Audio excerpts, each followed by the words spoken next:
கரங்களை உயர்த்தி ஹல்லேலூயா. எபேசியருக்கு எழுதின நிருபம் 2வது அதிகாரம். எபேசியருக்கு எழுதின நிருபம் 2வது அதிகாரம் அதனுடைய 10வது வசனத்தை வாசிக்க கேட்கலாம். எபேசியர் 2:10. நற்கிரியைகளை செய்கிறதற்கு நாம் கிறிஸ்து இயேசுவுக்குள் சிருஷ்டிக்கப்பட்டு தேவனுடைய செய்கையாயிருக்கிறோம். அவைகளில் நாம் நடக்கும்படி அவர் முன்னதாக அவைகளை ஆயத்தம் பண்ணியிருக்கிறார். ஒரு விஷயம் கூட கரங்களை உயர்த்தி ஹல்லேலூயா ஆராதனையிலே பேசும்படி ஆவியானவர் சிந்தையிலே கொண்டு வந்த கர்த்தருடைய வார்த்தை. அதற்கு முந்தின வசனத்திலே சொல்லப்பட்டிருக்கிறது, இது கிரியைகளினால் உண்டானது அல்ல. ஒருவரும் பெருமை பாராட்டாதபடிக்கு இது கிரியைகளினால் உண்டானது அல்ல. எது கிரியைகளினால் உண்டானது அல்ல? நமக்கு தேவன் தந்த ரட்சிப்பு. 8வது வசனத்திலே சொல்லப்பட்டிருக்கிறது, கிருபையினாலே விசுவாசத்தை கொண்டு ரட்சிக்கப்பட்டீர்கள். இது உங்களால் உண்டானது அல்ல, இது தேவனுடைய ஈவு என்று சொல்லப்பட்டிருக்கிறது. ஆமென். எவ்வளவு பெரிய பாக்கியம் நாம் பெற்றிருக்கிறோம். நல்ல கவனமா கேளுங்க. ஆமென். ரட்சிக்கப்பட நாம ஒண்ணுமே செய்யல, ஆனா ரட்சிக்கப்பட்டதே நாம நிறைய செய்யறதுக்கு. ஒரு ஆமேன் சத்தமா சொல்லுங்க. இதுதான் இந்த வசனத்தினுடைய அர்த்தம். ரட்சிக்கப்பட நாம ஒண்ணுமே செய்யல, நம்ம என்ன செஞ்சோம்? அவரை விசுவாசித்தோம். ஆனால் ரட்சிப்புக்குள்ள கர்த்தர் நடத்தினதே எதுக்கு தெரியுமா? நாம நிறைய செய்யறதற்கு. அதனாலதான் கர்த்தர் என்ன பண்றாருன்னா நம்மை மறுரூபப்படுத்துகிறார். அந்த மறுரூபம் என்பது இந்த ஃபைனலா க்ளோரி இருக்குல்ல, அது மட்டுமல்ல. ஒருவன் கிறிஸ்துவுக்குள் இருந்தால், சத்தமா சொல்லுங்க, புது சிருஷ்டியா இருக்கிறான். அவனுடைய எல்லாத்திலையுமே மாற்றம். புரியும்படியா சொல்லணும்னா, இப்ப இயேசு கிறிஸ்து மலையில ஜெபித்து கொண்டிருந்த போது அங்கே அவர் மறுரூபமானார் அல்லவா? அப்பொழுது அவருடைய முகம் மட்டுமல்ல, அவருடைய வஸ்திரமும் பிரகாசித்ததுன்னு தான் பைபிள்ல இருக்கு. அதன் அர்த்தம் என்ன? எல்லாவற்றிலும் ஒரு மாற்றம். எல்லாவற்றிலும் அதுவரை இருந்த ஆள் அல்ல. அதன் பிறகு அவருடைய பேச்சில் மாற்றம், அவருடைய செயல்ல மாற்றம், அவருடைய வேஷத்துல மாற்றம், அவருடைய நடக்கையில மாற்றம், அவருடைய பார்வையில மாற்றம். அதுதான் இங்கே சொல்லப்பட்டிருக்கிறது. ஏனெனில் நற்கிரியைகளை செய்கிறதற்கு நாம் கிறிஸ்து இயேசுவுக்குள் சிருஷ்டிக்கப்பட்டு we are his workmanship என்று கொடுக்கப்பட்டிருக்கிறது. we are God's handiwork. அவர் கையினாலே நம்ம செய்கிறார். அதனாலதான் யாக்கோபே, உன்னை சிருஷ்டித்தவரும் இஸ்ரவேலே உன்னை, கரெக்ட் தான், சத்தமா சொல்லுங்க, உருவாக்குகிறவருமான. ஆமா, இது மேனுவல் ஒர்க். அவர் பார்த்து செய்கிறார். ஏன் ஆண்டவரே, யாபோக்காற்றின் கரையில இஸ்ரவேல் யாக்கோப் மேல கையை எப்படி இருத்தி வச்சீங்க அப்படின்னா, சில இடத்துல அழுத்தி வச்சாதான் உருவாகும். ஆமென். ஹல்லேலூயா. உருவாக்குறதற்காக அவருடைய கரத்தின் கிரியைகள். நம்ம எல்லாருமே ஆண்டவருடைய செய்கையா இருக்கிறோம், அவருடைய மாஸ்டர் பீஸ் நாம. எனவேதான் என்னை கேட்கிற, சமீபத்திலும் தூரத்திலும் இருந்து கேட்கிற ஒவ்வொருவருக்கும் தேவன் என்ன வைத்திருக்கிறார் என்றால், ஒரு யூனிக்னஸ், ஒரு தனித்துவத்தை கர்த்தர் வைத்திருக்கிறார். ஆமென். ஹல்லேலூயா. எத்தனை பேர் சொல்வீங்க, நான் விசேஷமானவன், நான் வித்தியாசமானவன்? எல்லா வாலிப பிள்ளைகளும் கைகளை உயர்த்தி இந்த வார்த்தையை சொல்லுங்க. வாலிப பிள்ளைங்க மட்டும் இல்ல, எல்லாரும் சேர்ந்து, நான் விசேஷமானவன். இந்த சைடு சத்தமே வரல, இந்த சைடு ரொம்ப ஸ்ட்ராங்கா இருக்கிறீங்க. ஆமா, இன்னும் நீங்க பார்க்கலாம் சத்தமா, நான் விசேஷமானவன், நான் வித்தியாசமானவன். பொதுவா விவிஎஸ்ல தான் இப்படி சொல்ல வைப்பாங்க, எனக்கு வேற வழி தெரியவில்லை. கர்த்தர் உங்களை ஆசீர்வதிப்பாராக. ஆமா, அப்ப நம்ம எல்லாருக்குமே ஒரு தனித்துவத்தை வைத்திருக்கிறார். நீங்க அந்த செய்தியை ஒரே லைன்ல உங்க ஆழத்துல முதல்ல பதிச்சிருங்க. நான் ரட்சிக்கப்பட நான் ஒண்ணும் பண்ணல, ஆனா ரட்சிக்கப்பட்டுட்டேன்ல, இனி நான் நிறைய பண்ண வேண்டி இருக்கிறது. ஆமென். ஹல்லேலூயா. ஆமென். மேய்ச்சலை காண என்னை பரானீரே, நீர் பாய்ச்சலான தோட்டத்தை போல் மிகுதியான கனிகள் என்னில் பண்படுத்துகின்றீர், நீர் பாதுகாக்கின்றீர்.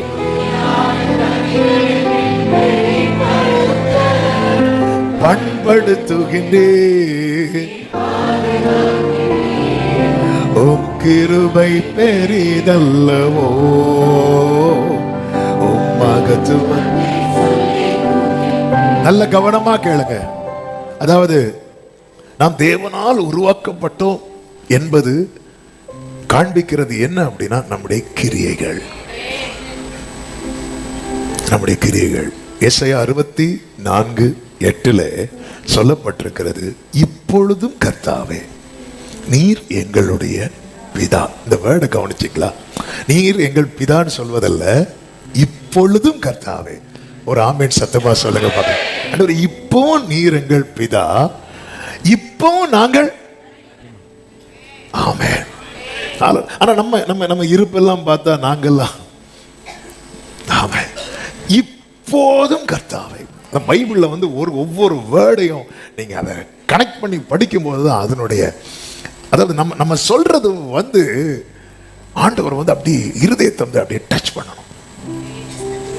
இப்போதும் கர்த்தாவே நீர் எங்கள் பிதா, நாங்கள் களிமண், நீர் எங்களை உருவாக்கினவர் என்று அல்ல, நீர் எங்களை உருவாக்குகிறவர். நாங்கள் அனைவரும் உமது கரத்தின் கிரியை. இந்த வசனத்தை எல்லாரும் சேர்ந்து சத்தமா வாசிங்க பார்க்கலாம். ஆமா, ஒருவேளை நீங்க பைபிள் எடுத்து வச்சா பைபிள் வாசிங்க, ஒருவேளை எடுத்து வைக்கலன்னா ஸ்கிரீன்ல பார்த்து இப்ப எல்லாரும் சத்தமா வாசிங்க. இப்பொழுதும் கர்த்தாவே நீர் எங்களுடைய பிதா, நாங்கள் களிமண், நீர் எங்களை உருவாக்குகிறவர், நாங்கள் அனைவரும் உமது கரத்தின் கிரியை. சத்தமா ஆமென். ஹல்லேலூயா. அவருடைய மாஸ்டர் பீஸ் நம்ம. See, இந்த ஷோரூம்ல எல்லாம் பாத்தீங்கன்னா, இந்த பர்னிச்சர் ஷோரூம் எடுத்துக்கோங்களேன், அதுல வந்து டிஸ்பிளேல எதை வச்சிருப்பாங்க அப்படின்னா தி பெஸ்ட் வச்சிருப்பாங்க. ஆமென். The best. அப்படிதான் நம்மை தேவன் முன்னிறுத்த விரும்புகிறார். அவருடைய பெஸ்டா இருக்கணும் அப்படின்னு விரும்புறவங்களை கை தூக்க சொன்னா எல்லாரும் தூக்கும். அவருடைய பெஸ்டா இருக்கணும் அப்படின்னா நம்ம யாரா அவர் கையில் இருக்கணும்னா களிமண்ணா இருக்கணும். ஆமென். இப்பொழுதும் கர்த்தாவே நீர் எங்களுடைய பிதா. அதனாலதான் நீங்க எபேசியர் 4:7 சொல்லப்பட்டிருக்கிறது, கிறிஸ்துவினுடைய ஈவின் அளவுக்கு தக்கதாக நம்மில் அவனவனுக்கு மொத்தமா கிருபைன்னு சொல்லாம ஆண்டவர் வந்து அளந்து அளந்து ஒவ்வொருத்தருக்கும் ஒவ்வொரு கிருபை கொடுக்கிறார். ஏன் அப்படின்னா ஒவ்வொருத்தருக்கும் ஒரு தனித்துவம் இருக்கிறது. ஆமென். அதுதான் தாவீது அந்த தனித்துவத்தை ஃபீல் பண்றான், உணர்ந்தனால சொல்றான், நான் பிரமிக்கத்தக்க அதிசயமாய் உண்டாக்கப்பட்டபடியால். இந்த காலை வேளையில் இந்த வார்த்தையை சொல்ல விரும்புகிறவர்கள் எத்தனை பேர் இருக்கிறீங்க?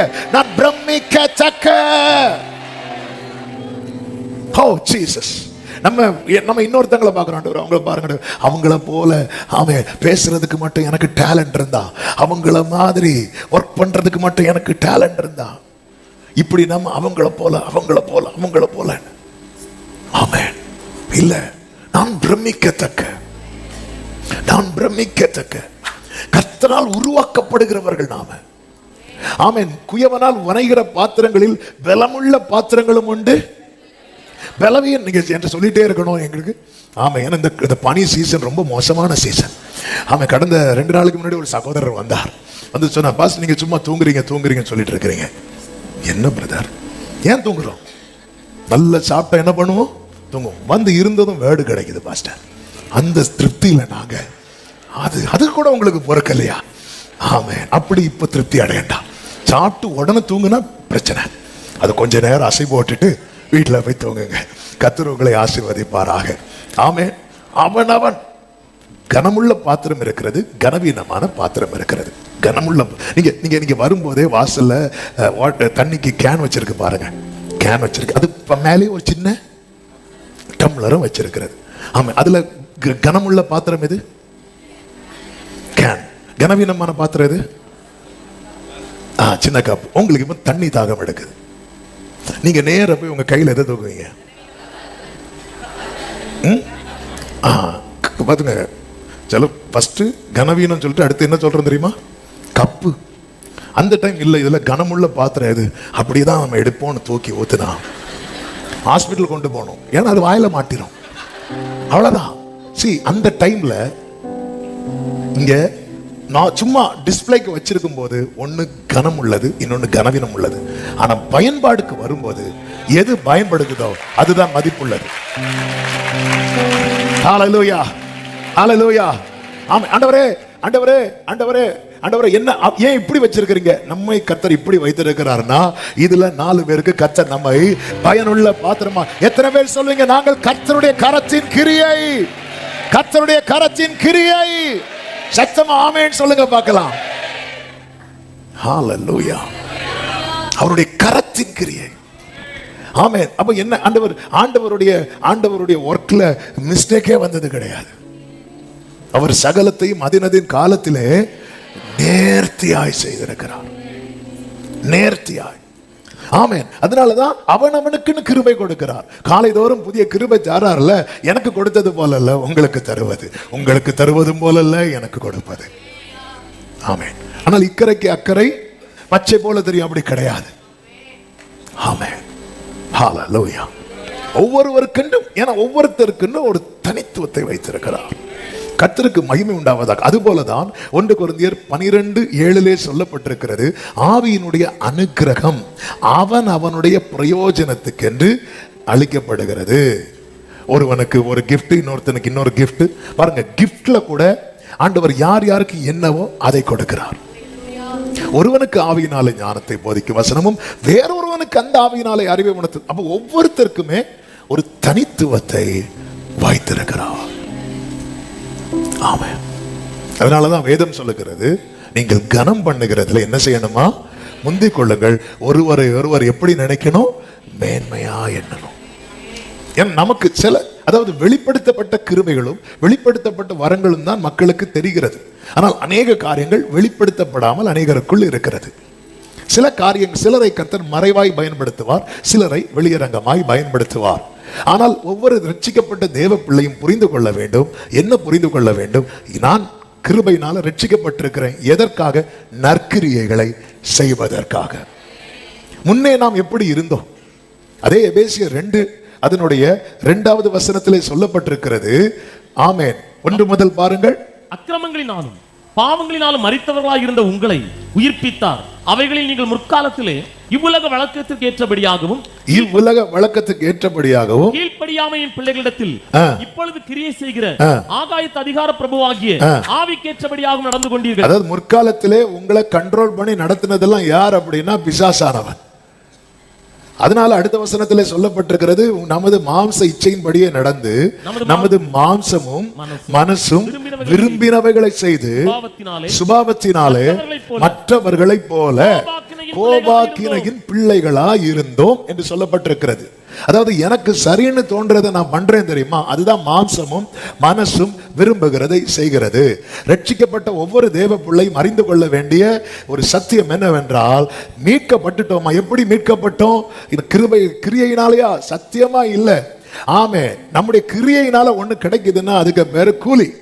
ஆமே, நம்ம ஒண்ணுமே செய்யாம நமக்கு ஒண்ணு கிடைக்குது பாருங்க, அதுக்கு பேரு தான் கிருபை. அந்த கிருபையினால் நாம் பெற்றுக்கொண்டதுதான் ரட்சிப்பு. ஆமென் சொல்லுங்க பார்க்கலாம். அப்ப நம்ம கோபாக்கினின் பிள்ளைகளா இருந்தோம். அப்ப கோபாக்கினின் பிள்ளைன்னா நம்ம மேல என்ன வந்திருக்கணும்? கோபம். அப்படி கோபத்துல எகிப்துல கர்த்தர் என்ன அனுப்பினார்? வாதை அனுப்பினார். அப்ப கோபாக்கினின் பிள்ளைன்னா நம்ம மேல என்ன வந்திருக்கணும்? வாதை வந்திருக்கணும். ஆனால் அவர் அன்பு ஜாஸ்தியா வச்சதுனால வார்த்தை வந்தது. எத்தனை பேருக்கு நான் சொல்ற வார்த்தை புரிகிறது? என் கிரியையின்படி பார்த்தால் என் மேல வாதை வர வேண்டியது, ஆனால் எனக்காக வார்த்தை வந்தது. அந்த வார்த்தை மாம்சமானது. ஹல்லேலூயா, ஹல்லேலூயா. ஆமென். எகிப்துக்கு என்ன வந்துச்சு? வாதை வந்துச்சு. நமக்கோ வார்த்தை. ஹல்லேலூயா. Thank you Holy Spirit. ஆமென். வார்த்தையானவர். இது வந்து நீங்க அடுத்த வசனத்தை கவனிச்சீங்கன்னா தெரியும். தேவனோ இரக்கத்தில் ஐஸ்வர்யம் உள்ளவராய் நம்மில் அன்பு கூர்ந்த தம்முடைய மிகுந்த அன்பினாலே. இந்த மிகுந்த அன்பு இருக்குல்ல, அதை அப்படியே மாத்தி போடுங்க பார்க்கலாம். அன்பு மிகுதியாயிற்று. ஆமென், ஹல்லேலூயா. மிகுந்த அன்பு அப்படிங்கிறது உங்களுக்கு புரிய கொஞ்சம் கஷ்டம் அப்படின்னா, அன்பு என்ன ஆயிற்று? மிகுதியாயிற்று. அன்பு ஜாஸ்தியாகி, ஆமென். எப்போ அன்பு ஜாஸ்தியாச்சா? பாவத்திலும் அக்கிரமத்திலும் எப்படி இருந்திருக்கிறோம்? நம்ம மரித்திருக்கிறோம். அப்ப ரட்சிக்கப்பட நம்ம என்ன பண்ணோம்னு கேட்டா என்ன பண்ண முடியும்? மரித்திருக்கிற ஒரு ஆளை என்ன பண்ண முடியும்? ஒரு ஆள் மரித்திருக்கிறாங்க, ஸ்ப்ரே அடிக்கணும், கொஞ்சம் கையை தூக்குங்கன்னா தூக்குவாங்களா? சரி, இல்ல இப்போ பெட்டியில மாத்தணும், கொஞ்சம் எழுப்பிட்டீங்கன்னா வசதியா இருக்கும், முடியுமா? மரித்தால என்ன பண்ண முடியும்? நான் கொஞ்சம் பிராக்டிக்கலா சொல்றேன். அதனாலதான் புரிஞ்சுக்கணும். ரட்சிப்பின் மகிமை ஆமென் பாத்திரவானே அல்ல, எதற்குமே என்னை தேடி. இந்த ரட்சிப்பை சபையை கேளுங்க. ஆமென் ஆமென் ஆமென். நீங்க அவருடைய அண்டர்ல எப்பவுமே இருக்கணும்னு நினைக்கிறீங்களா? ரட்சிப்பை கனப்படுத்துங்க. நீங்க உங்களுக்கு விலக மனசே வராது. கர்த்தர் தந்த ரட்சிப்பை பெரிதாய் பார்க்கிறவர்கள் மட்டுமே கானானில் கால் வைக்கும் வரை மேகத்துக்கு கீழே இருப்பார்கள். அவர் தந்த ரட்சிப்பை precious. Oh, thank you Holy Spirit. இந்த பூமியில இது என்னை விட்டா எல்லா சண்டையும் இதுதான் சொல்லிட்டே இருப்பேன். இந்த ரட்சிப்பு, நாம் ரட்சிக்கப்பட்டோம். அதாவது அவருடைய இந்த கோபாக்கினையே குவித்து கொண்டவர்கள் மேல இறங்கின தேவ தண்டனையும் பைபிள் காட்டுது. அதே லிஸ்ட்ல நிக்கிறவங்க தான் நம்ம. ஆனால் நம்மில் அன்பு கூர்ந்த தம்முடைய மிகுந்த அன்பு ஜாஸ்தினால, அப்போ ஒருத்தங்க மேல கோபாக்கினை இறங்குது, நம்ம மேல இறங்கல அப்படின்னா அவர் எல்லாரிடத்திலும் அன்பு வைத்திருக்கிறார். ஆனா நம்ம கிட்ட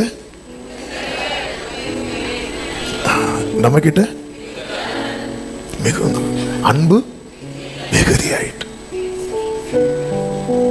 ஆமென். இந்த ஒரு லைனை விட்டு தாண்ட முடியாது. ஹல்லேலூயா. அன்பு எப்படி ஆயிட்டுனா மிகுதி. தள்ளாமலே என்னை கொஞ்சம் யோசித்து பாருங்க. ஆமென். அதாவது கொஞ்சம் ஏன் நிறுத்துறேன்னா அந்த கிளாக் என் கண்ணை உரிச்சிட்டே இருக்கு. ஹல்லேலூயா. ஆமென். நான் செய்திக்குள்ளேயே போகல. ஆனா ஒரு சில இடத்துல நின்று இந்த சில கைடெல்லாம் வண்டியில டூருக்கெல்லாம் எங்கேயாவது போகும்போது கூட்டிட்டு போவாங்க பாருங்க. அப்படி கூட்டிட்டு போகும்போது சில இடத்துல வண்டி நிற்கும். என்ன இதை ஒன்று பாருங்க. போட்டோ எதாவது எடுக்கணும்னா எடுங்க, பாந்தி எதாவது எடுக்கணும்னா அப்படியே அதுக்கும் நிற்கும். எல்லாத்தையும் சொல்லணும்ல. சில இடத்துல வண்டி வந்து அப்படி நிற்கும் பாருங்க. என்ன சொல்லி கொடுப்பாங்க? ஆமே, நம்ம எல்லாம் ரட்சிக்கப்பட்டவங்க இல்லைன்னு இல்லை, ஆனா நின்னதை பார்க்கணும். மீட்கப்பட்ட தேவ பிள்ளைங்க பரலோகத்துல போய் அவங்க எதை நினைச்சாங்க தெரியுமா? ரட்சிக்கப்பட்டது. அடிக்கப்பட்ட வண்ணமா இருக்கிற ஆட்டுக்குட்டியான அவங்க நேரா, நீங்க வெளிப்படுத்தல் 7 வீட்டுல போய் படிங்க. 1,44,000 பேர் இருக்கிறாங்க. 12,000 வச்சு ரூபன் கோத்திரம் முதல் பென்யமின் கோத்திரம் வரை அங்க இருக்கிறாங்க. அதுக்கப்புறம் அப்படியே கேமராவை திருப்பினா ஒரு திரள் கூட்டம் இருக்கிறது. எண்ணிக்கை கடங்காத கூட்டம். வெண்ணங்கி தரித்து குருத்தோலைகளை பிடித்து கொண்டு இவங்க எங்க நிக்கிறாங்கன்னு பார்த்தா சிங்காசனத்துக்கு முன்பாகவும் ஆட்டுக்குட்டியானவருக்கு முன்பாகவும் அப்படியே நிக்கிறாங்க. ஆமே. அதாவது பரலோகத்திற்குள்ள என்றானதும் இவங்க கண்ணுக்கு யாரெல்லாம் தெரியல அப்படின்னா, மோசே தெரியல, யோசுவா தெரியல, ஆபிரகாம் தெரியல, தாவீது தெரியல, பேதுரு தெரியல, ஒருத்தரும் தெரியல. ஆமென் ஆமென். அவங்கவங்க லைஃப்ல தேவன் நடப்பித்தவைகள் நமக்கு வாக்குத்தத்தங்களாய் கொடுக்கப்பட்டு நிறைய காரியங்களை நம்ம பெற்றிருக்கிறோம். ஆமென். தாவீது கருளின நிச்சயமான கிருபை, ஆபிரகாமுக்கு கர்த்தர் கொடுத்த ஆசீர்வாதங்கள் நமக்கு எல்லாம் ரைட்டு தான். ஆனா இவங்க முதல்ல யாரை தான் தேடி போறாங்க அப்படின்னா, ரட்சித்தார் பாருங்க. அங்க இருந்துதான் பாடுறாங்க, ரட்சிப்பின் மகிமை உமக்கு. ஹல்லேலூயா. ஆண்டவரே, என் மேல கோபாக்கினை வர வேண்டியது ஆண்டவரே. ரிசல்ட் எழுதப்பட்டு அக்கிரமத்துல மரித்து இனி இவன் எழும்புறதுக்கு வாய்ப்பே இல்லை அப்படிங்கிற இடத்துல ஆண்டவர் அன்பு ஜாஸ்தியா வச்சு என்ன பண்றார் அப்படின்னா, அதனுடைய 5வது வசனத்திலே சொல்லப்பட்டிருக்கிறது, அக்கிரமங்களில் மரித்தவர்களா இருந்த நம்மை கிறிஸ்து உடனே கூட உயிர்ப்பித்தார். கிருபையினாலே ரட்சிக்கப்பட்டீர்கள். கிருபையினால் ரட்சிக்கப்பட்ட அதனுடைய இந்த ப்ராசஸ்க்கு பின்னாக என்ன இருந்துச்சு அப்படின்னு கேட்டா, அன்பு மிகுதி, மிகுதியான அன்பு. ஆமென். இம்மா நேசம் நீர் காண்பிக்க என்னில் ஒன்றும் இல்லையே, உம் அன்புக்கு இணை இல்லையே. ஹல்லேலூயா. ஆமென். தீங்கொன்றும் அணுகாமல் தீபம் அணையாமல் தீருக்க என்னையா என்னையா உண்மையாய் ருசித்தவங்க கைகளை உயர்த்தி என்னையா என்னையா ராதா ராபா கடா இம்மானேசம் இம்மானேசம் என்னில் ஒன்றும் இல்லையே, உம் அன்பு கீழே. சத்தமா ஒரு ஆமென் சொல்லுங்க பார்க்கலாம். ஆமென். கிருபையினால் ரட்சிக்கப்பட்டோம்னா அதுக்கு பின்னாக என்ன இருக்கு அப்படின்னா, மிகுதியான அன்பு. அந்த அன்பினாலே கர்த்தர் என்ன செய்தார்? நம்மை உயிர்ப்பித்தார். எல்லாரும் சொல்லுங்க பார்க்கலாம். உயிர்ப்பித்தார். உயிர்ப்பித்து என்ன பண்றார்? 6வது வசனத்துல, கிறிஸ்து இயேசுவுக்குள் அவர் நம்மிடத்தில் வைத்த தயவினாலே தம்முடைய கிருபையின் மகா மேன்மையான ஐஸ்வர்யத்தை வருங்காலங்களிலே விளங்க செய்வதற்காக கிறிஸ்து இயேசுவுக்குள் நம்மை அவரோட கூட எழுப்பி உன்னதங்களிலே அவரோட கூட உட்காரவும் செய்தார். ஆமே. அப்ப ரட்சிக்கப்பட்டவங்களை அப்பா எங்க வச்சிருக்கிறார்? உன்னதங்களில். யாரோடு கூட? அவரோடு கூட. யாரோடு கூட? சத்தமா சொல்லுங்க. இயேசுவோடு கூட. அப்ப நம்ம ஸ்டாண்டர்டை மெயின்டைன் பண்ணணும். அதாவது ஊர்ல ஒரு பழமொழி உண்டு. பழமொழியா அதுன்னு தெரியல. நாயை நடுக்கடல்ல கொண்டு விட்டாலும் அது என்னதான் செய்யுமா? நக்கிதான் குடிக்குமா. அட்டைய மெத்தையில கடத்தினாலும் அது என்ன செய்யாது? கடக்காதான். பண்டிய குளிப்பாட்டி வெளியே வச்சாலும் அது திரும்ப எங்க தான் போமா? அப்படி ஒரு தேவ பிள்ளை இருக்கக்கூடாது. அதனாலதான் என்ன செய்கிறார்? நம் வாழ்க்கையில நற்கிரியைகளை நடப்பிக்கும்படிக்கு கர்த்தர் நம்முடைய வாழ்க்கையில ஒரு குயவன் செய்கிற வேலையை அவர் செய்கிறார். ஆமென்.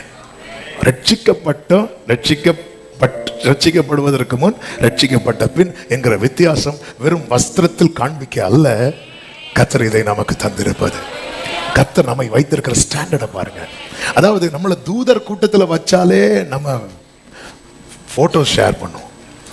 நம்ம யாராவது ஒரு விஐபி கூட போட்டோ எடுத்தாலே அவ்வளவுதான். இப்போ ரீசெண்டா ஒரு விஐபி பிளேயர் ஒருத்தர் வந்தாராம். அவர் கூட செல்ஃபி எடுக்க 10 லட்சம் ரூபாயாம்.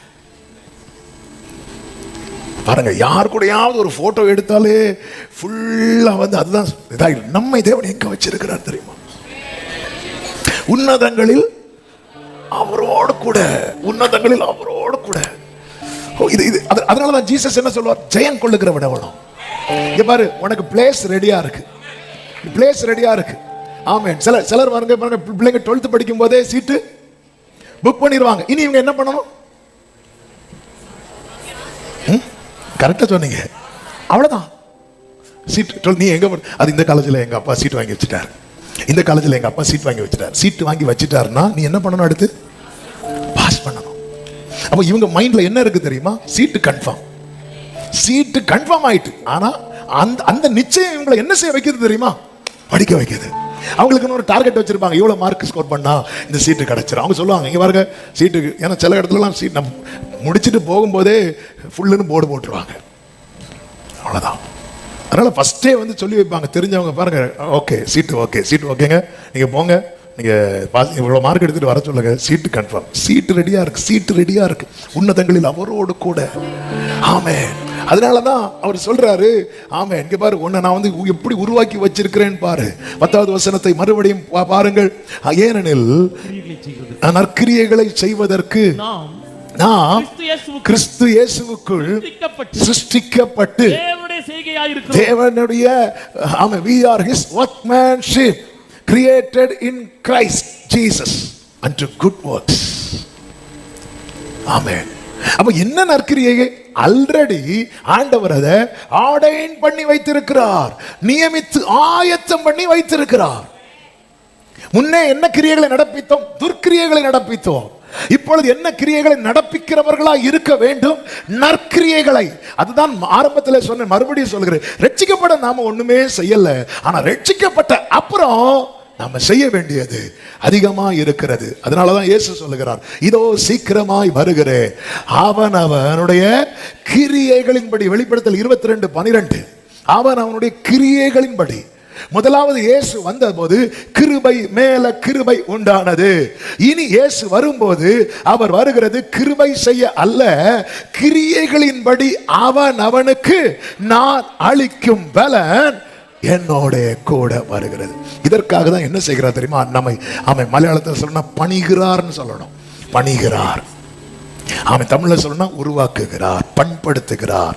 பிலிப்பியர் 1 அதனுடைய 5 சொல்லப்பட்டிருக்கிறது, உங்களில் நற்கிரியையை தொடங்கினவர் அதை இயேசு கிறிஸ்துவின் நாள் பரியந்தம் முடிய நடத்தி வருவார் என்று நம்பி. ஒரு விஷயத்தை நல்லா புரிஞ்சுக்கோங்க. ஆமே, கொஞ்சம் ஸ்பீடா போயிட்டு இருக்கிறேன், டைம் இல்லாததுனால. அவர் முதல்ல வந்தார்ல, இன்னைக்கு ஊரே உலகமே கொண்டாடுது. ஆமென். நமக்கு ஒரு பாலகன் பிறந்தார், நமக்கு ஒரு குமாரன் கொடுக்கப்பட்டார். இதோ உங்களுக்கு மிகுந்த சந்தோஷத்தை உண்டாக்கும் நற்செய்தி. இனி வரும்போது அப்படிலாம் இருக்காது. நற்செய்தி எல்லாருக்கும் அல்ல. முதல்ல வந்தது கிருபை முன்வைக்கப்படுகிறது, இனி வரும்போது கிரியை முன்வைக்கப்படுகிறது. கிருபையினாலே முதலாவது இயேசு நம்முடைய வாழ்க்கையில வந்தார், கிருபையினாலே உயிர்ப்பிக்கப்பட்டோம், மீட்கப்பட்டோம். இனி அவர் வரப்போகிறார். நித்தியத்தை நோக்கமாய் உடையவர்கள் இயேசுவை தங்களுக்கு மாதிரியாக வைப்பார்கள். நித்தியத்தை, ஏன்னா நம்மை தேவன் எங்கே வைத்திருக்கிறார்? அவரோடு கூட. இன்னைக்கு எத்தனை பேருக்கு இது கேட்கும் போதே, அதாவது சில இடத்துல உட்காரத நினைக்கும் போதே நமக்கு அவ்வளோ சந்தோஷமா இருக்கும். பாருங்க, சின்ன வயசுல ஸ்கூல்ல டூரு கூட்டிட்டு போவாங்க. அப்போ மனசுக்குள்ள என்ன ஜெபமா இருக்கணும்னா, ஆண்டவரே விண்டோ சைடு. அப்படி அந்த சீட்டு கிடைச்சிட்டுன்னு வைங்களேன், டூர்லயே ரொம்ப ஹாப்பியஸ்ட் பர்சன் யாருன்னா நம்ம தான். சில இடத்துல நம்ம உட்கார்ந்தாலே அதை நினைக்கும் போதே, ஓ ஜீசஸ். அவன் அக்கிரமத்துல இந்த அன்பு ஜாஸ்தியா எங்க கொண்டு வச்சிருக்கிறார் பாருங்க. அப்படி தூக்குறாரு, உயிர்ப்பிச்சாரு. இவனை எங்க கொண்டு வைக்க? ஆமென். உலகம் சொல்லும் உன்னை எங்க கொண்டு வைக்க அப்படியெல்லாம் சொல்லும். ஆனா இவர் பாருங்க, தூக்கிட்டு இவனை எங்க கொண்டு வைக்க? அப்படியே தூக்கிட்டு வரார். இஸ்ரவேலருக்குள்ள வைக்கலாமா? கொன்னுருவானுங்க. அப்படியே தூக்கிட்டு வரார். தூதர்களுக்கு இடையில இல்ல இவர் நம்மளும் பார்த்துட்டு இருக்க, இவர் எங்க தூக்கிட்டு போறாரு? அப்படியே தூக்கி வரும்போது, ஜீசஸ், ஓ எவ்வளவு பெரிய பாக்கியம் பெற்றவர்கள்! அப்படியே தூக்கி கொண்டு.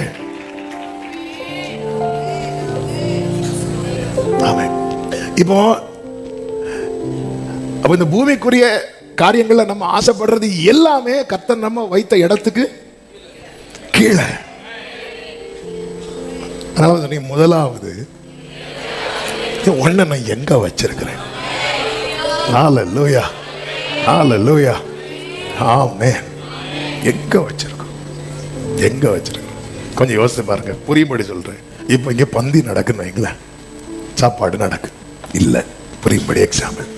இப்போ நான் நிற்கிறேன், அவன் எல்லாரும் இங்கே டேபிள்லாம் போட்டு எல்லாரும் சாப்பிடணும். டேபிள்லாம் போட்டால் இவ்வளோ கூட்டம் அதில் போய் நெருக்கிட்டு இருக்கிறது கஷ்டம்.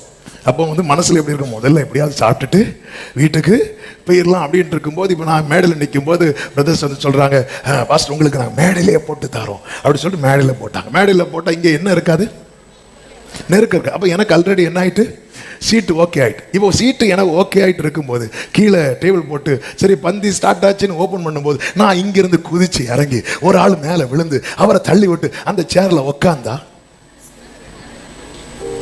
ஆமே. எல்லாரும் நினைப்பாங்க, பாஸ்டர் ஃபர்ஸ்ட் பாஸ்டர்மாங்க. என் ஸ்டாண்டர்டை பார்த்ததும் ஐயோ நம்ம பாஸ்டர் வேறு பாஸ்டர், அதான் உங்களுக்கு அங்கே இருக்குல்ல.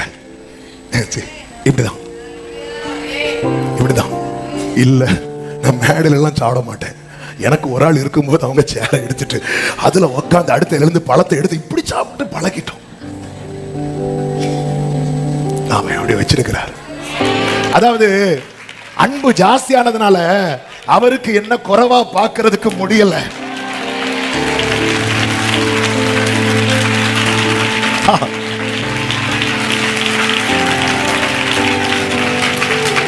இப்படி அவர் தூதர்களை உண்டாக்கல. ஏன்னா தூதர்கள் மேல எது ஜாஸ்தி இல்ல? அன்பு இருக்கு, ஜாஸ்தி இல்ல. ஆமே, அந்த அன்பு இருக்கு. தப்பு பண்ணதும் ஒரே மிதி, ஓடு, நீ வேண்டாம். ஆனா நம்ம மேல அன்பு எப்படி ஆயிட்டு, எப்படி மிகுதி ஆச்சு? சரி, ஒருத்தங்க மேல நமக்கு அன்பு கூடணும்னு அவங்க நமக்கு ஏதாவது செஞ்சிருக்கும். நம்ம செஞ்சதெல்லாம் என்ன? இதுதான் அன்பு, இதுதான் லவ். எப்படி மிகுதியாச்சு? ஆண்டவர் அன்பு வைக்கிறதே பெரிய விஷயம். எப்படிப்பா மிகுதியாச்சு? ஆமென். இதுதான் புரியாது. இது புரியாத ஒரு சூழ்நிலையில வந்தேன். அன்னைக்குதான் ஊழியத்துக்கு போடுது. ஆண்டுகிட்ட ஒன்னே ஒன்று சொன்னேன், இருந்தா ஊழியம் செய்யறேன், என் வாழ்க்கையில ஊழியம் இல்லை, வேற எதோன்னா வேண்டாம், நான் அந்த உலகத்தில் இருக்க மாட்டேன். சின்ன வயசுல இருந்து ஊழியமே செய்யக்கூடாதுன்னு இருந்தேன். எப்படிப்பா உங்களுக்கு நேசிக்க முடியுது? ஆமென். பிரியமான கர்த்தருடைய பிள்ளைகளே, ஆமென். நீங்க பாருங்க, எங்க எப்படி தூக்கி எங்க உட்கார வச்சிருக்கிறேன். ஆமென். சில இடத்துல எல்லாம் நம்மள நிக்க விட மாட்டாங்க. ஆமென். அப்படி நீங்க அந்த லைன்ல நிக்காத, நீங்க என் ஃப்ரெண்ட்ல வாங்க. அன்பு ஜாஸ்தி, அன்பு அதிகமாகி அவர் அக்கிரமத்திலிருந்து தூக்கிட்டாரு. தூக்கி இவனை எங்க கொண்டு வைக்கலாம்? இவனை எங்க வச்ச அழகா இருப்பான். ஹல்லேலூயா. நம்ம சபை ஐக்கியத்தில் இருந்தாலே ஹாப்பியா இருக்கிறோம். தூதர்கள் கூட்டத்தில் இருந்தா ஆமென். இவனை எங்க வச்சா எந்த சீட்டு இவனுக்கு செட் ஆகும்? எந்த சீட்டு செட் ஆகும்? ஆண்டவரே, நாங்க எங்க கவர்மெண்ட் பஸ் சீட்ல போன ஆட்கள். ஆமென். சாஞ்சா ஒரே அடியா புஷ் பேக். இப்படிதான் ஒரு வாட்டி திருச்சி போனேன். இப்படி எடுத்தேன் பாருங்க, அடுத்த ஆள் மடியில இருக்கு. என்னடா இது? சாரி. ஆமே, சீட்டு அவ்வளவுதான், பின்னாடி போயிட்டு. ஆமே, நமக்கு பாருங்க கூட்ட நெரிச்சல்ல நேர போகும்போது எங்கேயாவது உட்கார்ந்தா போதும். இங்க இருந்து ஒரு 6 மாசம் 8 மாசம் ட்ராண்டத்தில் சவுண்ட் இன்ஜினியரிங் படிச்சுட்டு இருந்தேன். அப்போ வந்து நம்ம பள்ளிவேலை ஸ்டேஷன்ல இருந்தா காலையில் 6:15 ஒரு ட்ரெயின் உண்டு, 6:15 6 மணிக்கு ஒரு ட்ரெயின் உண்டு. அதுல ஏறுவோம். இங்கிருந்து ஏறும்போது சீட்டு ஃப்ரீயா இருக்கும். அப்படியே ஒரு விண்டோ சைடில் போய் உட்காந்துருப்போம். அப்படி களியக்காவில பக்கம் போகும்போது நம்ம அப்படி காலை அப்படி சேர்த்து கொஞ்சம் காலை விரிச்சோன்னு எங்களை சென்டரில் வந்து உட்காந்துருப்பாங்க. பிரதர் நல்லா இருக்கீங்களா? யாருன்னே தெரியாது. அதுக்கப்புறம் காலை மடக்கவே முடியாது. அதுக்கப்புறம் ஆண்டவரே இது என்ன சோதனை. அதனால அந்த பக்கம் வரும்போதே கண்ணை மூடிட்டு காலை அப்படி இறுக வச்சுட்டு இப்படி நமக்கு ஒரு கேப் கிடைச்ச உட்காரட்டியும் நம்ம. ஆமென். ஹல்லேலூயா. அப்படி உட்கார்ந்துட்டு இருக்கிற நம்மள உனக்கு இங்கெல்லாம் செட் ஆகாது. ஆமென். ஆமென். ஆமென். அதனாலதான் இயேசுவை குறித்து சொல்லப்பட்டிருக்கிறது, அவர் தமக்கு முன் வைக்கப்பட்டிருக்கிற சந்தோஷத்தின் பொருட்டு. எபிரேயர் 12:2 அவர் தமக்கு முன் வைக்கப்பட்டிருக்கிற சந்தோஷத்தின் பொருட்டு அவமானத்தை எண்ணாமல் சிலுவையை சகித்து, அடுத்த வார்த்தை, தேவனுடைய சிங்காசனத்தில் எங்க? வலது பாரசத்தில். அதுதான் சந்தோஷம், அதுதான் சந்தோஷம். ஆனா நமக்கு எது தெரியும்? பயங்கர ஹாப்பியா இருக்கும். உன்னை பூமியின் உயர்ந்த இடங்களில் ஏறி வர பண்ணி, உன் தகப்பனாகிய யாக்கோபுடைய சுதந்திரத்தால் நான் ஐயோ இது போதும் இது போதும் இது போதும், இதுக்கு மேல எனக்கு ஒரு வார்த்தையே வேண்டாம். அது தருவார், இல்லை இல்லை. ஆனா இதை விட மேலான ஒரு இடத்துல ஆல்ரெடி நம்மளை வச்சிட்டாரு. அதனாலதான் அவர் தமக்கு முன் வைக்க போகிற என்றல்ல, வைத்திருந்த. எனக்கு இதை விட பெஸ்ட் அப்படிங்கிற ஒரு நம்ம மைண்ட் வந்து அதுல செட் ஆயிட்டு வைங்களேன். நம்ம என்ன பண்ணுவோம்? சிலுவையை, கரெக்டா சொன்னீங்க, சகிப்போம். இன்னைக்கு நம்மளால சகிக்க முடியல. நான் இருக்கிற இடத்துல இன்னொருத்தவங்க வந்து இருந்துட்டாங்க. ஒரு ஆராதனை கம்ப்ளீட் அவுட். எப்படி இவங்க இருக்கலாம்? நான் தான் பேக் வச்சுட்டு போனேன். எப்படி ஆமா, நற்கிரியை நீங்க சொல்லிட்டு இருங்க. எப்படி இதை போலாம்? கர்த்தர் உனக்கு உன்னத இடத்துல, நீ வேணா சீக்கிரம் போ. எப்படி அவ்வளவு வேதனை, அவமானத்தை எண்ணாமல். இன்னைக்கு நம்ம அவமானத்தையே எண்ணிட்டு இருக்கிறோம். அந்த இடத்துல போனேன்னா, அவன் என் பக்கத்துல இருக்கவங்கள சாப்பிட வாங்கன்னு கூப்பிட்டாங்க, என்ன கூப்பிடவே இல்லை. அவ்வளவுதானங்க பண்ணாங்க. எல்லாரும் முகத்துல காரி துப்புல இல்ல. இதோ ஒருவர் அவருடைய தொடர்ந்து போயிட்டே இருக்கிறார். ஏன் பெஸ்ட்? ஆமென். ஏன் இவங்க துப்புனாங்க தெரியுமா? இவர் அங்க இருக்க போறத இன்னும் பார்க்கல. இவர் ஏன் அது என்னல தெரியுமா? இவர் ஆல்ரெடி அதை பார்த்துட்டார். உன்னதங்களில் உட்கார வைத்திருக்கிறார்.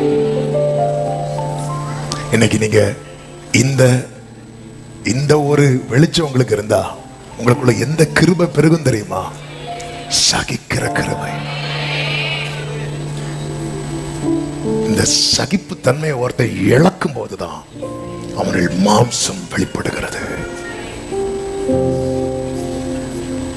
என்னால சகிக்க முடியுதுன்னா, உலகோர் பகைத்திட்டாலும் என்னை உற்றார், உலகோர் பகைத்திட்டாலும் என்னை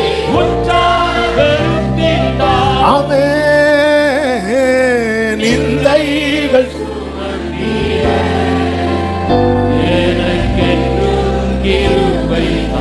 ஹalleluya.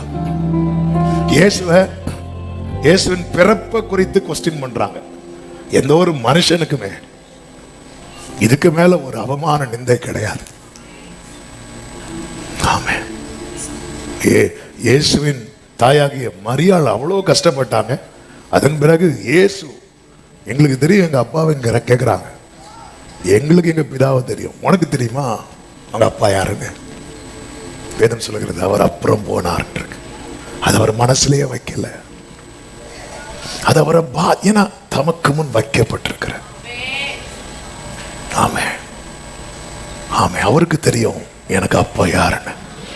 பரலோகத்தில் இருக்கிறார். தெரியுது, தெரியாதவன் பேசுறான், புரியாதவன் பேசுறான். ஒரு தேவ பிள்ளைக்கு தெரியும். என்ன இப்படி சொல்லிட்டாங்க, அவர் ஆலயத்திலிருந்து இழுத்துட்டு போய் ஒரு மலையில நிறுத்தி அங்கிருந்து அவரை தள்ளிவிட பார்த்தார்கள். அவர் போறார். ஆமென். அவ்வளவுதான். அவர் அதை நினைச்சு நினைச்சு நினைச்சு நம்ம என்ன நினைச்சு நினைச்சு நினைச்சு நமக்கு அட்டாக்கே வந்துடும். ஏன்? இந்த பூமியில ஒரு மனிதன் எவ்வளவு உயர்ந்த ஸ்தானம் என்று வைத்திருந்தாலும் அது எல்லாவற்றை விட இதுக்கு மேல அந்த ஸ்தானத்துல தூதர்களுக்கு கூட இருக்க முடியாது. அதனாலதான் தூதர்களும் உற்று பார்க்க, அப்படி யாரு பாது, யாரு பாது. க்ளோரி. இன்னைக்கு இயேசு உலகம் கொண்டாடும் போது சபை அறிந்து கொள்ளணும், வாதை அனுப்பு.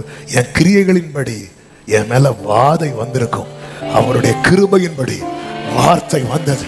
நான் வாழ்ந்து கொண்டிருக்கிறேன், வாழ்ந்து கொண்டிருக்கிறேன். ஆமென் சொல்லுங்க பார்க்கலாம். ஆமென். நற்கிரியைகளை நமக்கு உருவாக்குகிறார், உருவாக்குகிறார், நம்மை சிருஷ்டிக்கிறார். அதான் பழையன ஒளிந்தன. பவுல் சொல்றாரு, முன்னே நான் சபையை துன்பப்படுத்துறவனா இருந்தேன், இப்போ நான் செயல்படுகிறதை பார்த்து என்னை பற்றி தேவனை மகிமைப்படுத்துகிறார்கள். என்னை பற்றி, ஓ இவனா, இவன் ஒரு காலத்தில் எப்படி இருந்தான் தெரியுமா, இப்ப பாருப்பா, ஒரு காலத்துல இவன் வாரானாலே நமக்கு கண்ணீரா இருந்துச்சு, இப்ப பாரு இவன் வாரும்போதே நமக்கு எவ்வளவு சந்தோஷமா இருக்கிறது. தேவ பிள்ளைகளே, இதுதான் கிரியை, இதுதான் நற்கிரியை. கர்த்தருக்கு மகிமை உண்டாவதாக. இயேசு கிறிஸ்து இந்த அடிச்சுவடை நமக்கு முன் வைத்திருக்கிறது. எபேசியர் 2:10 சொல்லப்பட்டிருக்கிறது, அவைகளில் நாம் நடக்கும்படி அவர் முன்னதாக அவைகளை ஆயத்தம் பண்ணி இருக்கிறார் என்று சொல்லப்பட்டிருக்கிறது. கொஞ்சம் கவனியுங்கள். இயேசு கிறிஸ்துவுக்கு வழியை ஆயத்தப்படுத்தினது யாரு? சத்தமா சொல்லுங்க. நமக்கு. ஹல்லேலூயா. ஆமென். ஸ்திரீகளுக்குள் பிறந்த எல்லாரிலும் யார் பெரிய ஆளு தெரியுமா? யோவான். அந்த யோவானை விட யார் பெரியவர் தெரியுமா? இயேசு. அவர் யாருக்கு ஆயத்தம் பண்ணி இருக்கிறார்? ஹல்லேலூயா. ஆமென். ஓ ஜீசஸ், ஜீசஸ். அப்ப நம்ம என்ன செய்யணும்? அதான் 1 பேதுரு 1:21 அவருடைய அடிச்சுவடுகளில், அதை நீங்க படிக்கிறதுக்கு முன்னாடி 1 பேதுரு 2:11 பாருங்கள். நானே வாசிக்கிறேன்.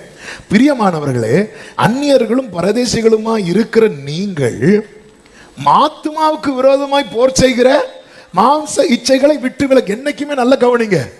எந்த ஒரு காரியத்தை செய்யறது சரியா தப்பாங்கிறது ரெண்டாவது. முதல்ல இது என் ஆத்மாவுக்கு பாதிப்பா இருக்குது, அது வேண்டாம். ஆத்மா வாழணும்.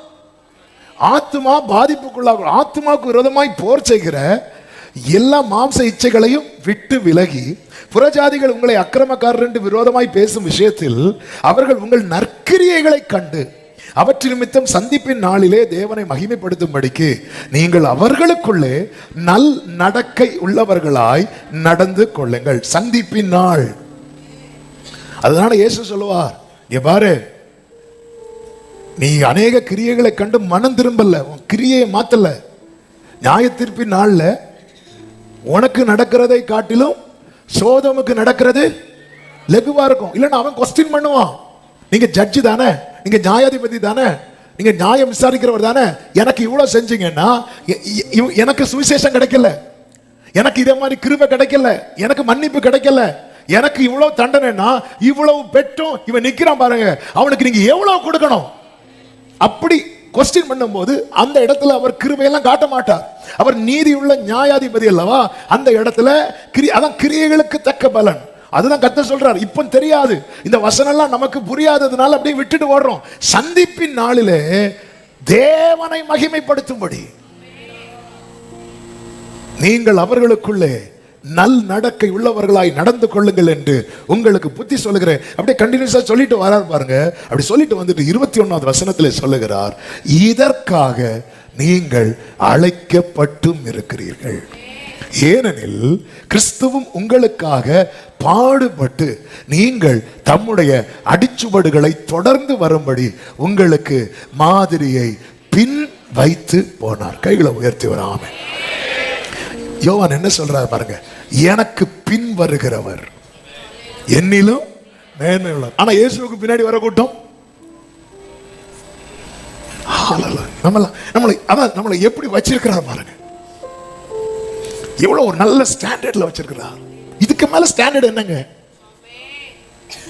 அப்ப நம்ம அந்த ஸ்டெப்ஸை ஃபாலோ பண்ணி நேரா எங்க போய் உட்கார போறோம்? ஆமென். பிரதர், வீட்டுல இருந்து வந்து இங்க உட்கார்ந்து இருக்கிறீங்க, இந்த இடத்துல உட்காரணும்னு நினைச்சு வந்து உட்கார்ந்து இருக்கிறாங்க. ஆனா வீட்டுல இருந்து இங்க வருவதற்கான பாதையை தொடர்ந்து தானே வந்து உட்கார்ந்து இருக்கிறாங்க. நம்ம எல்லாம் அப்படிதான் வந்து உட்கார்ந்து இருக்கிறோம். அது போல இடம் இருக்கு, வந்து உட்காந்து வங்கியில் நீங்க உட்காரக்கூடாது சொல்லுவோம். இல்லை, நம்ம எல்லாருமே நம்ம வீட்டுல இருந்து இங்க வர்றதுக்குன்னு ஒரு ரூட் இருக்குல்ல, அந்த ரூட்டை நேரா ஃபாலோ பண்ணி வந்தது இங்க வந்துட்டு ஐயோ ஐயோ எனக்கு சீட்டு இருக்கா, என்ன உட்கார வைப்பாங்களா, என்ன சொல்லுவாங்க, ஏதாவது யோசித்தோமா? இல்ல, வந்தோம், வந்து உட்காந்தோம், வந்து உறங்கிட்டு இருக்கிறோம். அது வேற. ஆனா நம்ம உட்காந்துட்டோம் பாத்தீங்களா? இப்படிதான், இதுதான் அவர் செட் பண்ணி வச்சுட்டார். இது நம்ம என்ன பண்ணணும்? நேரா போய் உட்காரணும். எப்படி உட்கார? அதுதான் அவர் ரூட்டை கிளியர் பண்ணி வச்சிருக்கிறார். ஆமென். அதை அப்படியே பின்பற்றி அடிச்சோட வைத்து போயிருக்கிறார். யோவான் சுவிசேஷம் 10:32 இயேசு ஒரு வார்த்தையை சொல்வார் பாருங்க. இயேசு அவர்களை நோக்கி, நான் என் பிதாவினாலே அநேக நற்கிரியைகளை உங்களுக்கு காண்பித்தேன். ஆமென். அதாவது அவருடைய அடிச்சோட பின்பற்ற விரும்புகிறவர்கள் அவருடைய லைஃபை படிப்பாங்க. எத்தனை பேருக்கு மலை பிரசங்கம் ரொம்ப விரும்பி படிக்கிறவங்க எத்தனை கை தூக்க வேண்டாம். ஏன்னா அதுல எல்லாம் வாலாக்காமல் தலையாக்குவார், கீழாக்காமல் மேலாக்குவார்லாம் கிடையாது. அது அவருடைய லைஃப் அவர் டீச் பண்றாரு. சீஷர்கள்ட்ட சொல்லுவாருங்க, நான் ஒளியா இருக்கிறேன், நீங்க வெளிச்சமா இருக்கிறீங்க. அது அர்த்தம் என்ன? என்கிட்ட இருந்து ஒளியை நீங்க வாங்கி அந்த ஒளியை நீங்க மற்றவங்களுக்கு காட்டணும். அதனாலதான் யோவான் சுவிசேஷம் 13வது அதிகாரத்துல இயேசு சொல்லுவார் 15வது வசனத்துல, நான் உங்களுக்கு செய்தது போல நீங்களும் செய்யும்படி உங்களுக்கு மாதிரியை காண்பித்தேன். நான் உங்களுக்கு செய்தது போல. அவன் தேவன் காண்பித்த மாதிரியின் அடிப்படையே என்ன அப்படின்னா லவ்,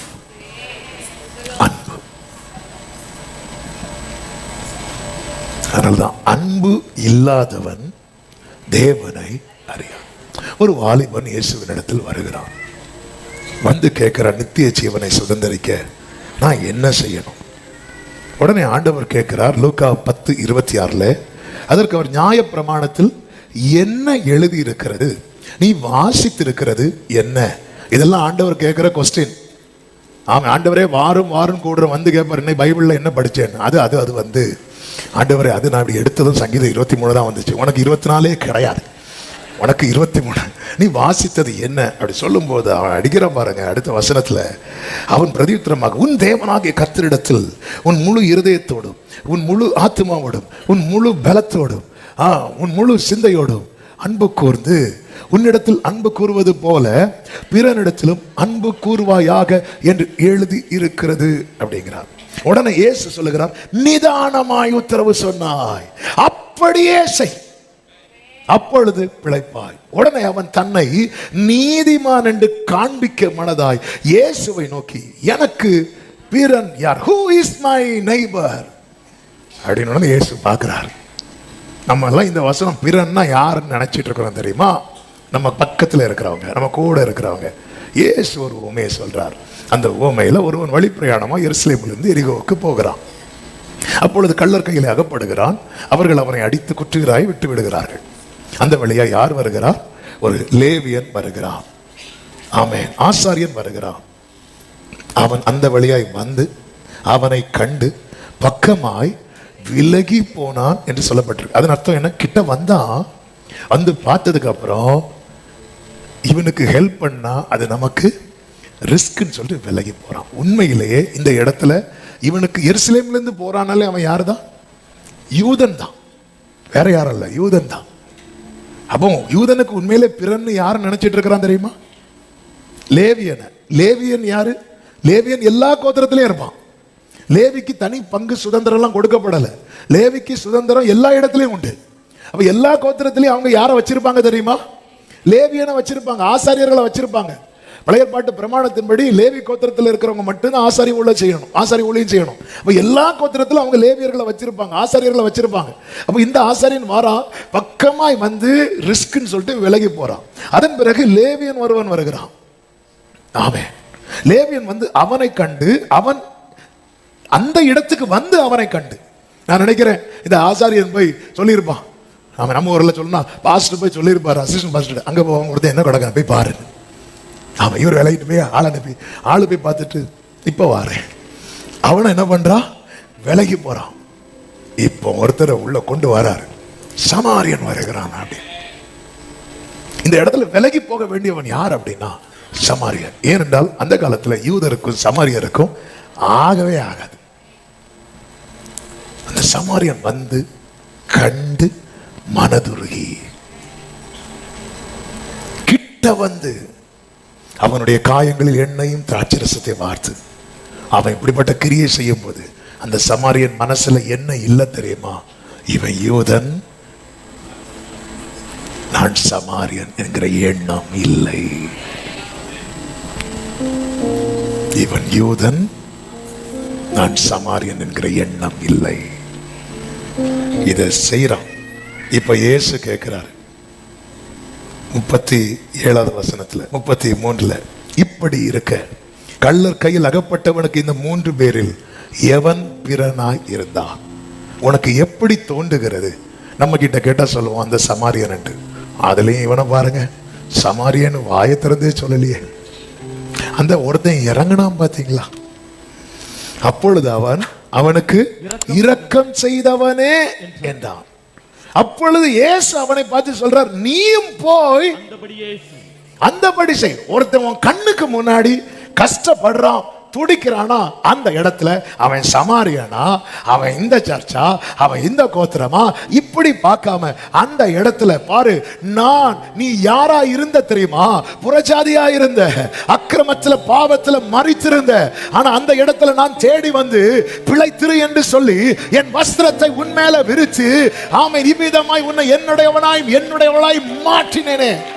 போ, நீ போய் அந்த படி செய், அந்த படி செய், அந்த அப்பொழுது நீ பிழைப்பாய். ஆமென். அந்த சமாரியனை பாருங்கள், அவனுடைய செயலை பாருங்கள். அவனுக்கு என்ன அதாவது அவனுக்கு செய்ய முடியும்ங்கிற நிலையில செய்யறான். இந்த இடத்துல ஆண்டவர் இந்த உவமையை சொல்வதற்கு முக்கியமான காரணம் என்ன அப்படின்னா பிறனை நேசிக்கணும். அப்போ சிம்பிளா இந்த உவமையிலிருந்து ஒரே லைன்ல சொல்ல விரும்புகிற வார்த்தை, நற்கிரியைகளை செய்யணும்னா நம்மளால யாரை எல்லாம் நேசிக்க முடியலையோ அவங்களை நேசிக்கணும். அவன் எல்லாரையும் நமக்கு நேசிக்க முடியுதா? கைத்துக்க சொன்னா நாம் சொல்லுகிற பரிசுத்த பொய்யாகிவிடும். இல்லை, இன்னைக்கு ஒரு சேலஞ்ச், உங்களால யாரெல்லாம் நேசிக்க முடியல ஆண்டவர் சொல்றார், அவங்க தான் பிறன்.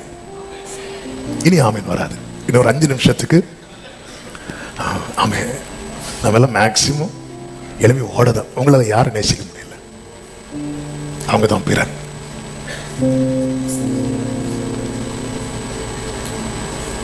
பரலோகத்தில் 1/2 மணி நேரம்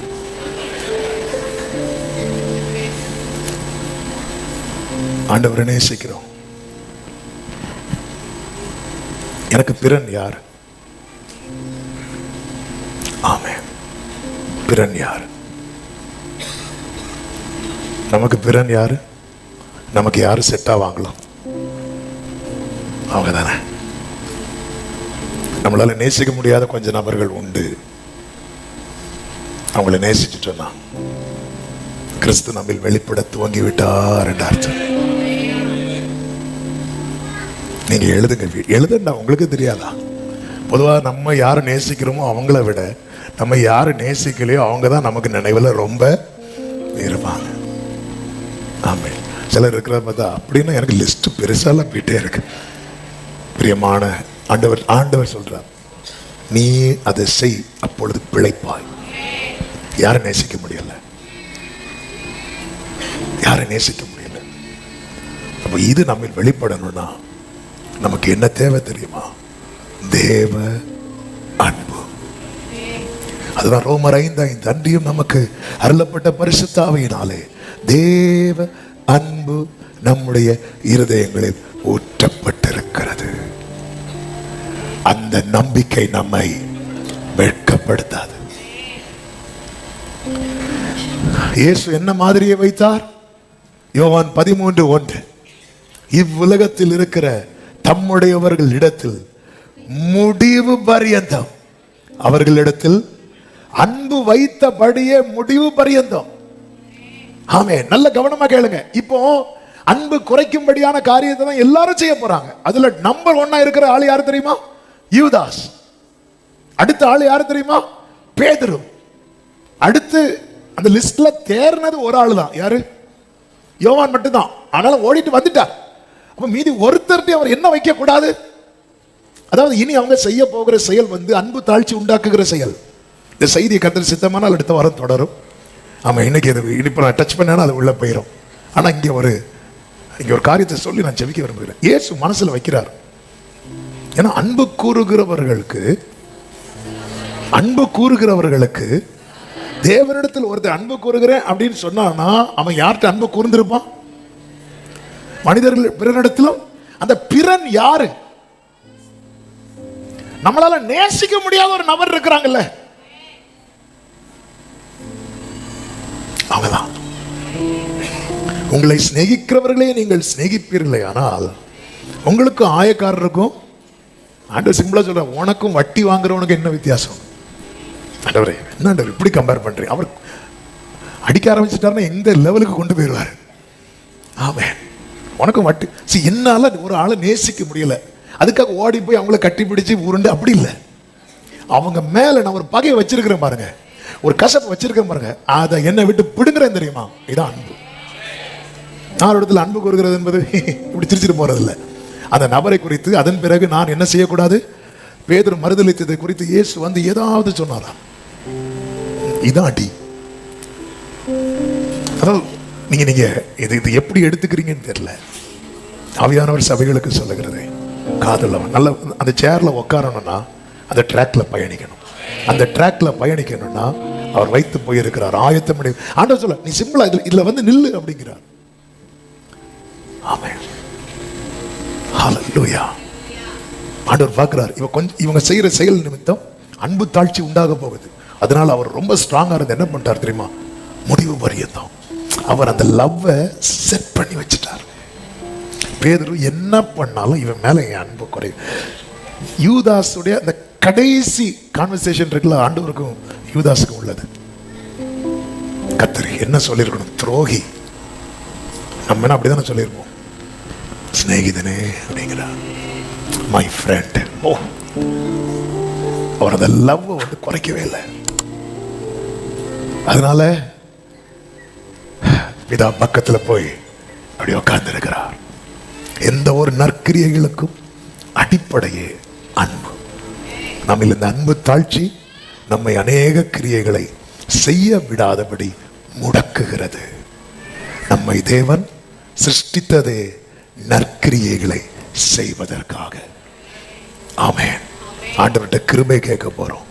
என்ன கிருபை தெரியுமா, ஒரு 5 நிமிஷம் ஜெபம் பண்ண போறோம். அந்த 5 நிமிஷம் உங்களால நேசிக்க முடியாத அந்த ஒரு முதல் 3 நபர்கள் இருப்பார்கள் இல்ல. ஆமென். ஆண்டவரே உங்களை நேசிக்கிற கிருபை தாங்க. எழுந்து நிற்கலாமா?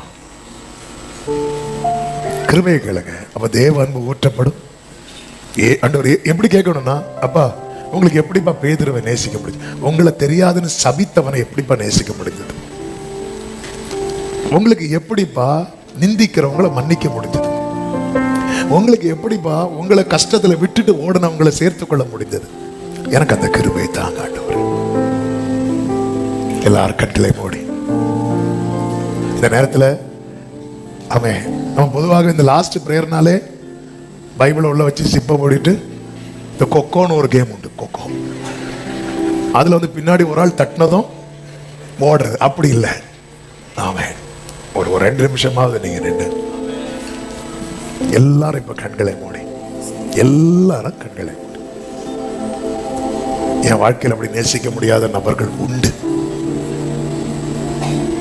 அப்படி சொல்றவங்க வெக்கப்படாம உங்க கை வைத்துங்க பார்க்கலாம். ஆமென்.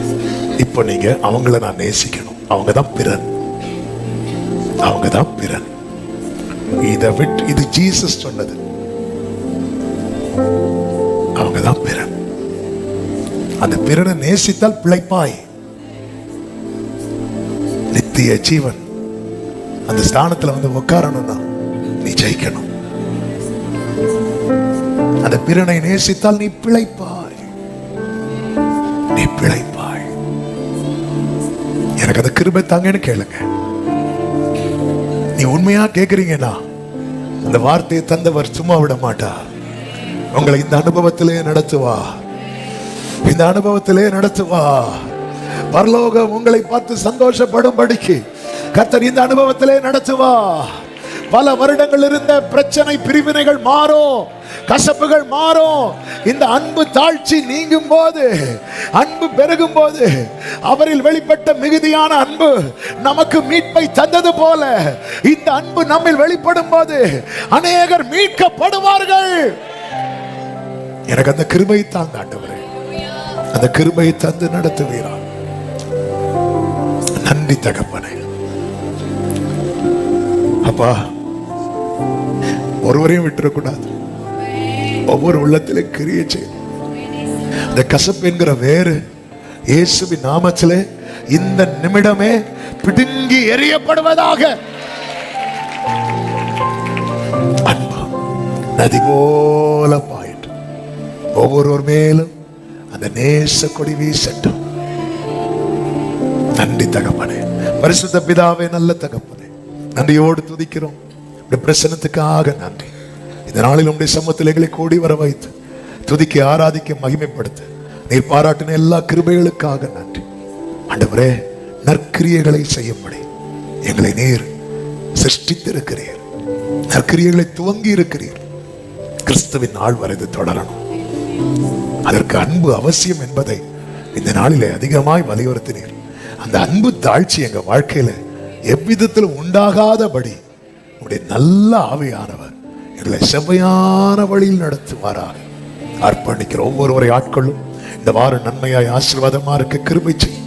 கண்மணி போல காத்துக்கொள்ளும். எல்லா மகிமைகள் நமக்கு செலுத்துகிறோம் இரட்சகர் இயேசுவின் நாமத்தில் பிதாவே, ஆமென். சேர்ந்து சொல்லுவோம். என் ஆத்துமாவே கர்த்தரை ஸ்தோத்திரி, முழுவதுமே அவருடைய பரிசுநாமத்தை ஸ்தோத்திரி. என் ஆத்துமாவே கர்த்தரை ஸ்தோத்திரி. கர்த்தர் செய்த சகல உபகாரங்களை மறவாது.